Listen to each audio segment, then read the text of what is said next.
पण काय म्हणणार नाहीत ना मला. पाहिलं का आता काय बाळा सांग ना पटक्यान. मी त्याला सांगितलं होतं याला कोणाला? कमल्याला पानात बिंडा आण म्हणून. बाळा आणि सरपंच आणि नेमका तेच बिंडा का गांठ्यानी खाल्लाय. भले शाबास आता निस्तरा तरी म्हणले कमून असं करतय.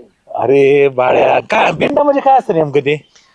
ते बिंडा ना त्याच्यात ते गांजाचं असं कुटून त्याचं हे गोळी करून त्याच्यात भरतेत आणि त्याला चमकी बिमकी काहीतरी सेंट लावून ते खात्यात. मग त्याने काय होतं? मग समजा हसायला लागलं का हे हसतो त्याचं, मग रडायला लागलं का. अरे पण तसं का करायचं पण?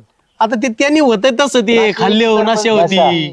नशेसाठी करतात लोक तसे. अच्छा म्हणजे दिवसभर तुर्र हा. नुसतं. बरोबर राहते. आणि तू तू तू तू सांगितलं होतं काय खायचं त्याला? मी सांगितलं होतं त्याला, पण नेमकं गांठ्या खाल्लं त्याने आता. चुकून कंटेनच हा. खाल्लं मग तू स्वतःसाठी आणलं होतं म्हणायचं. हा अरे बाळ्या सोड ना शापानी. अरे कमून या देवानी करतो तू, देवानी एवढं बहुमूल्य शरीर दिलंय असं याची वाट लावून राहिला, तुला काय लाज वाटायला पाहिजे. हा काय राव बिंडान गांडान गांजान अफिमन काय काय ना देत रे तुला. दारू वेगळीच, सिगरेटी बिड्या वेगळ्याच. हा अरे ज्याला आहे ना, ज्याला एखाद्या शरीराचा पार्ट कमी आहे ना, त्याला त्याची किंमत विचार एकदा तू.